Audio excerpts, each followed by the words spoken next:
Bem-aventurado o homem que sofre a tentação, porque quando for provado, receberá a coroa da vida, a qual o Senhor tem prometido aos que o amam. Ninguém sendo tentado diga, de Deus sou tentado, porque Deus não pode ser tentado pelo mal e a ninguém tenta. Mas cada um é tentado quando é atraído e engodado pelo seu próprio desejo. Depois, havendo o desejo concebido, dá luz ao pecado, e o pecado, sendo consumado, gera morte. Não erreis, meus amados irmãos, toda boa dádiva e todo dom perfeito vem do alto, descendo dos pares das luzes, do Pai das luzes, em que não há mudança nem sombra de variação. Segundo a sua vontade, Ele nos gerou pela palavra da verdade, para que fôssemos como primícias das suas criaturas.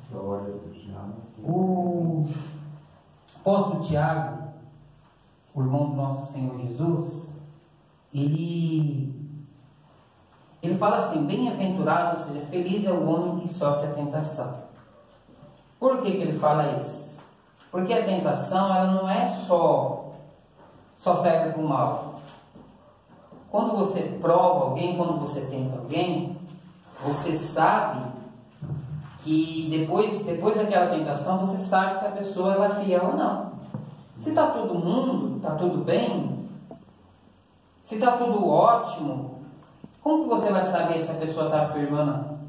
É a mesma coisa quando você faz um telhado de uma casa. É uma linguagem simples aqui. Você bate uma laje. Aí, depois que vem a chuva, você vai lá ver se vai pingar, não é verdade? Se nunca chover, você nunca vai saber se a laje ficou boa. Assim também é a tentação na vida do crente. Quando o crente passa, ele aceita Jesus, ele se converte, ele começa a ser uma nova criatura. E ele passa por momentos difíceis na sua vida, seja provação, seja tentação mesmo, de pecado mesmo. Essa tentação, ela vai servir para quê? Para saber se essa pessoa, se esse homem, se essa mulher de Deus, se esse novo cristão, ele está firme no Senhor.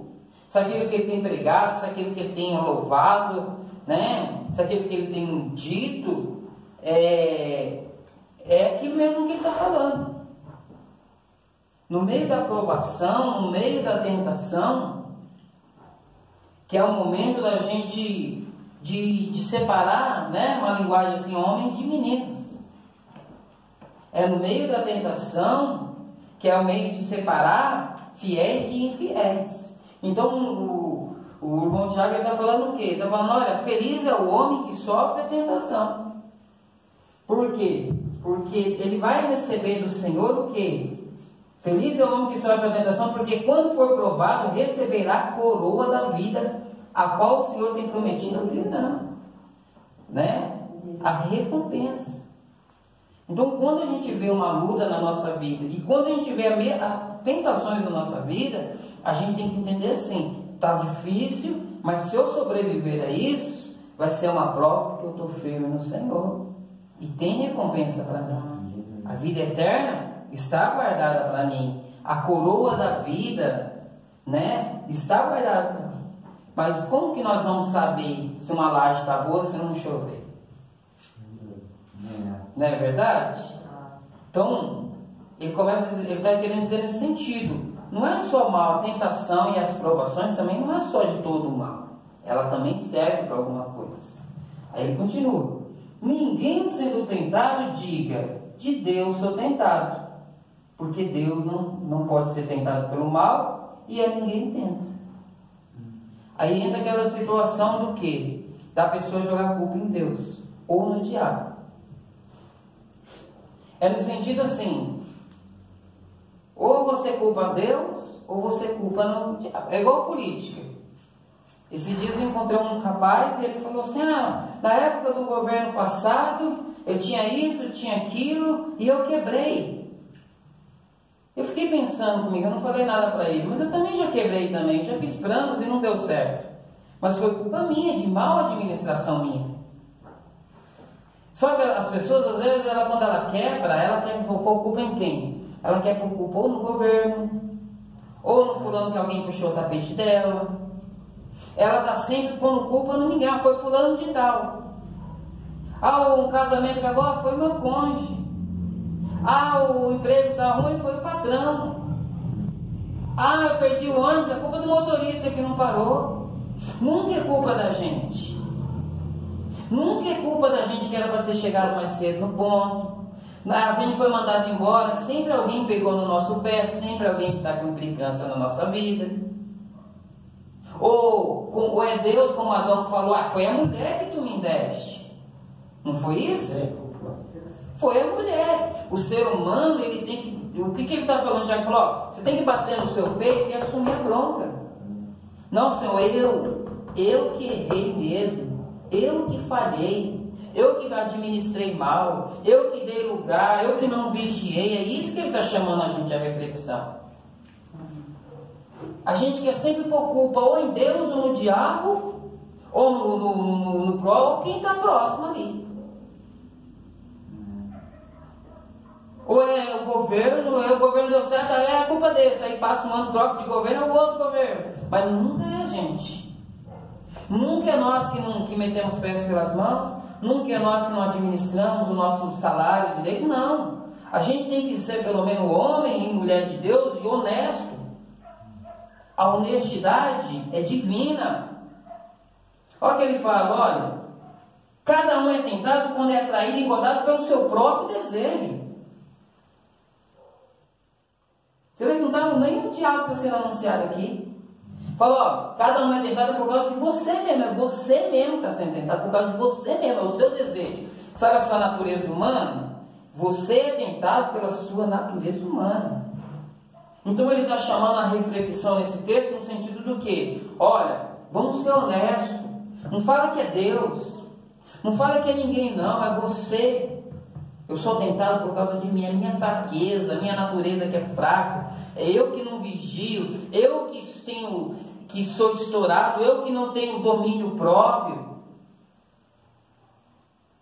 Que a coisa mais bonita que tem é alguém sincero consigo mesmo. Verdade. Mas nós queremos sempre pôr, nós pegamos o mau hábito de pôr culpa em tudo. Todo mundo é culpado, mas a gente não tem culpa. Todo mundo é culpado. Menos nós mesmos. Né? Ou o motorista chegou cedo, ou o motorista atrasou. Mas eu nunca atrasei no ponto. Né? O motorista, a gente tem que esperar o ônibus, não é o ônibus que espera a gente. Mas se a gente perde, esse motorista passou mais cedo hoje. Não é assim? E ele está falando, não, gente. Cada um é tentado por quê? Por causa de nós mesmos. Depois, havendo o desejo concebido, dá à luz o pecado, e o pecado sendo consumado gera morte. Um exemplo do passarinho. Tem uma arapuca armada. O passarinho deseja o quê? O alpiste, a bananinha lá. Você quer pegar um passarinho? Você coloca uma arapuca, não passa nada. Alguém vai lá no alto pegar ele? Nada. Ele sente desejo de ir lá. É igual um rato. Você quer pegar um rato? Arma uma arapuca e coloca ali uma ratoeira e coloca um pedaço de queijo ali. Ele vai lá porque ele é atraído pelo que ele deseja. Assim é o ser humano. Ele é atraído pelo que ele deseja. Você não pode ver uma mulher, você não pode ver um homem, você não pode ver dinheiro fácil, você não pode ver uma contenda que ele já quer entrar, já quer ficar nervoso. É a natureza dele. Nós somos uma alma que temos um espírito e que moramos num corpo esse pecaminoso. Esse corpo aqui, quando a gente morrer, a gente vai deixar ele, vai ficar, é como uma roupa. Só que quando nós somos ele, é este corpo que nos faz pecar. E a gente tem que saber quem nós somos, ter essa ciência de quem nós somos, esse conhecimento, e de falar, esse posso, isso aqui eu não posso. Isso aqui me faz mal. Não é a religião que vai mudar alguma coisa na nossa vida. Primeira coisa que nós vamos fazer é ganhar a vitória, conseguir a vitória, a primeira coisa é ser honesto conosco mesmo. Saber o que pertence a Deus, o que pertence ao diabo, o que pertence a nós. Entendeu? E por isso que ele está falando, não põe culpa em Deus. Não diga, é Deus. Não diga.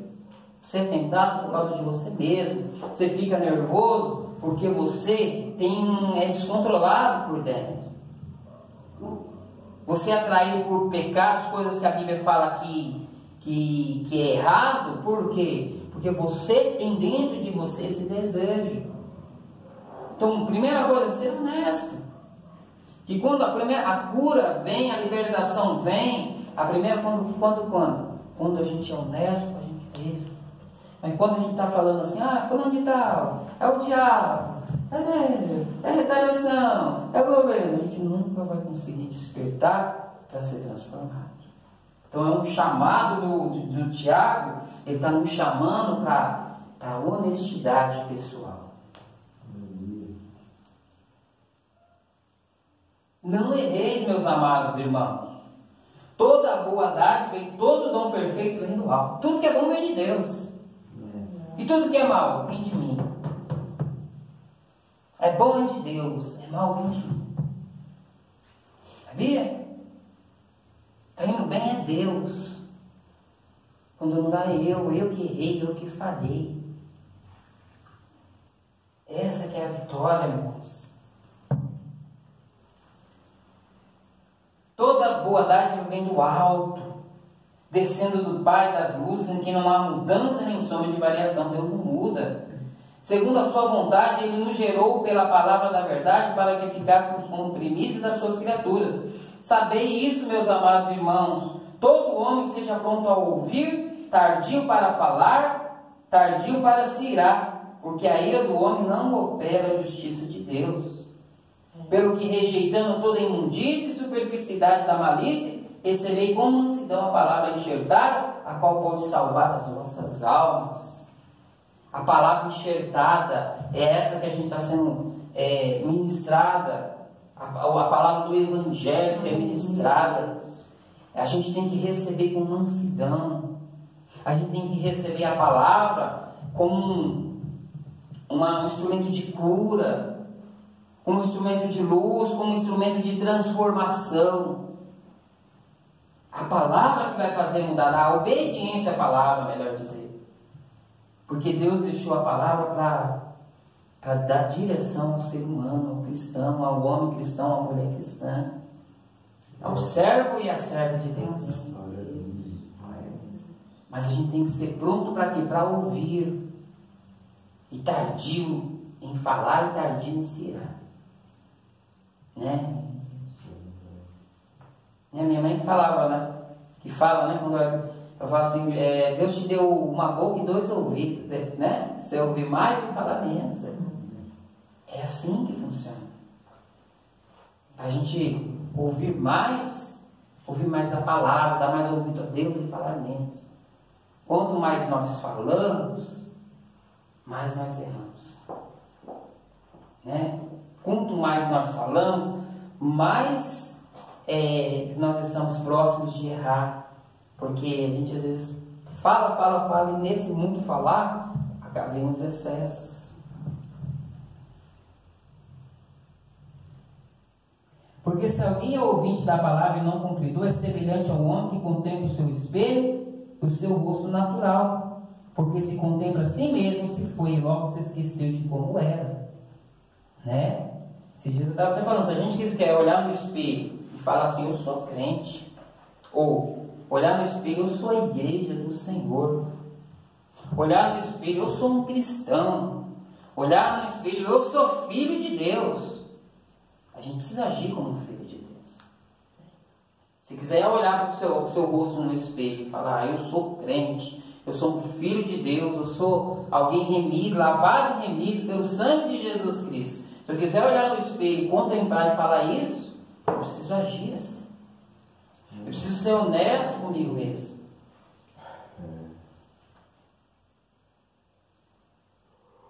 Aquele, porém, que atenta bem para a lei perfeita da liberdade, nisso persevera, não sendo ouvinte esquecido, mas fazedor da obra, este tal será bem-aventurado no seu feito. Então, o que nós precisamos fazer? Ouvir a palavra e pôr ela em prática. Porque não adianta a gente se reunir, irmãos, como nós nos reunimos aqui, E amanhã, o que foi para eu ministrar? Não lembro. Um exemplo. Não, a gente tem que esse momento aqui é um momento de reflexão. É um momento de você ouvir e compreender a palavra de Deus. E colocar em prática. Você fala, poxa, hoje eu ouvi que eu tenho que parar de culpar as pessoas. Aí você começa a parar. Não, isso aqui é culpa minha. Isso aqui não, isso aqui eu sei que fui eu. Aí você já está pondo em prática, você já está, esse culto já valeu a pena. Porque em cada lugar, cada encontro, a gente ouve alguma coisa, a gente vai colocando em prática. E assim a gente vai crescendo na fé. Amém. Olha só, se alguém entre vós, tem alguém entre vós aqui que está falando, se alguém entre vocês aqui pensa ser religioso, mas não refreia a sua língua, antes engana o seu coração, a religião desse homem é vã. Tem alguém, você acha que alguém é religioso? Você é um religioso? E você não consegue frear nem a sua língua, a sua religião é vã. Ou seja, não adianta a gente vir aqui e a gente se reúne aqui, meus irmãos, e fica aqui. Deus, tu és bom, tu és fofinho, tu és maravilhoso. Começa a adorar a Deus. Tu és fofinho, Senhor. Olha, o Senhor é bonitinho. Um exemplo. E eu não refreio a minha língua, não paro de falar demais, ou começo a tomar ações ali, a minha religião é vã.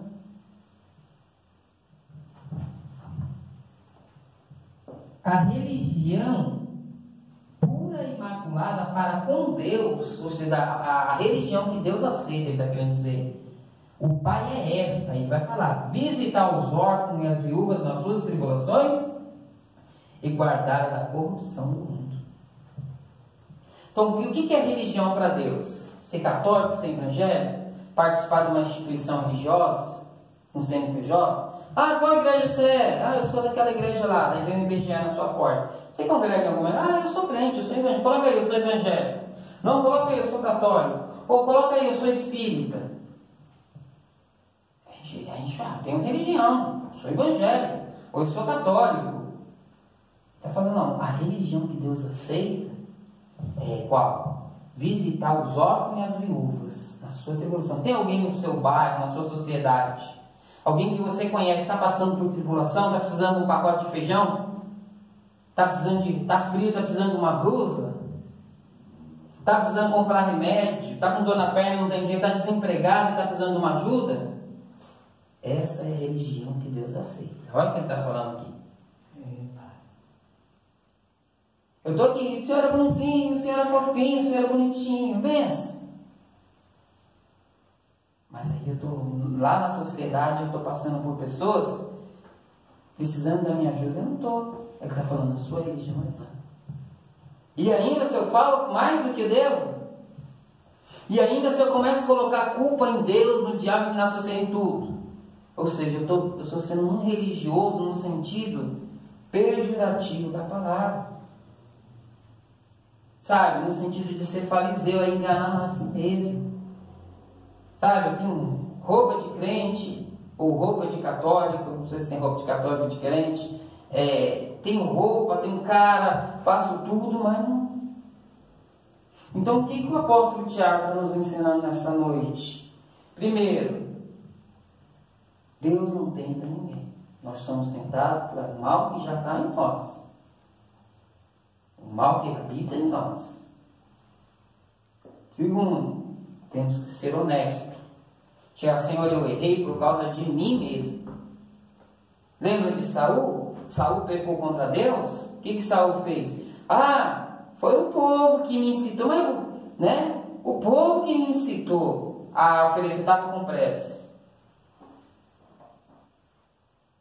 Aí o reino dele foi rasgado, né? Lembra de Adão? Foi a mulher que tu me deste. Mas olha para Davi no Salmo 51. Senhor, Senhor, contra ti somente pequei. Ele confessou. Confessou. Fui eu, Senhor, eu pequei, foi contra o Senhor. Senhor, é eu, honestidade diante de Deus. O que Deus ama é honestidade. um pecador honesto, um pecador maravilhoso, um pecador que olha para si e fala, os erros estão em mim. É isso. Tem uma ilustração que eu já contei outras vezes. Diz que Deus chegou num anjo e falou, anjo, desce lá na terra e pega algo de valor para mim. O anjo, sim, Senhor. Rapidamente ele saiu da presença de Deus e desceu aqui no planeta Terra. Ele ficou procurando algo de valor e encontrou um diamante de rubi maravilhoso. Nossa, que bonito isso aqui. Ele já voou depressamente lá no seio do céu, lá onde Deus habita. E apresentou diante do Senhor, achado, Senhor, que diamante maravilhoso. Deus olhou aquele diamante e disse, isso não tem valor para mim? Volta lá na terra e traga algo de valor para mim, anjo. E o anjo já ficou um pouco, né? Já ficou um pouco triste, mas desceu. Se não está na terra, está no mar. Ele desceu no profundo dos mares e encontrou uma pérola maravilhosa lá. Falou, deve ser isso aqui. Subiu. E já foi diante de Deus. Apresentou assim, ó, que pérola maravilhosa. E o Senhor olhou aquela pérola e falou, mas isso também não tem valor para mim. Aí ele pegou, e o Senhor falou para ele, vai lá na terra e traga algo de valor para mim, não volta aqui enquanto você entrou. Aí o anjo já desceu triste, já tinha falhado 2 vezes, e o anjo ficou no pé do monte, pôs a mãozinha assim, no queixo, no pé do monte, triste, mas eu não vou poder voltar no céu enquanto não encontrar o que é valioso para Deus. E ele era invisível, daqui a pouco subiu um homem no pé do monte, já foi orar no monte, no pé do monte. E o anjo começou a observar, invisível aquele homem, o homem não viu o anjo. E daqui a pouco, quando chegou no pé do monte, aquele homem foi e caiu de joelho no monte. E começou a bater no peito. Senhor, tem misericórdia de mim, porque eu sou um pecador. E quando ele falava isso, uma lágrima caiu do olho dele. E o anjo viu aquela lágrima caindo, o anjo foi lá e voou e pegou aquela lágrima e voou para o céu. E Senhor, e pôs diante de Deus. E falou, Senhor, encontrei algo valioso para o Senhor. E o Senhor falou, muito bem, anjo bom e fiel, porque não há mais valioso para mim do que as lágrimas de um pecador arrependido. É isso que Deus quer de nós, meus irmãos. Não é religiosidade, mas é sinceridade. É honestidade com a gente mesmo. É ser honesto com os fatos. Ser honesto com os fatos. A empresa quebrou, fui eu que administrei mal? Não, foi eu que tomei decisões erradas. Estou no trânsito, não, mas eu que não tive paciência, eu que não fui o pacificador. Eu que se envolvi naquilo que não era para se envolver. Eu que falei mais do que a minha língua. Eu que saí da minha casa para procurar confusão. Eu que não fui humilde para ouvir, para baixar a cabeça. Eu que desprezei o trabalho num tempo de crise.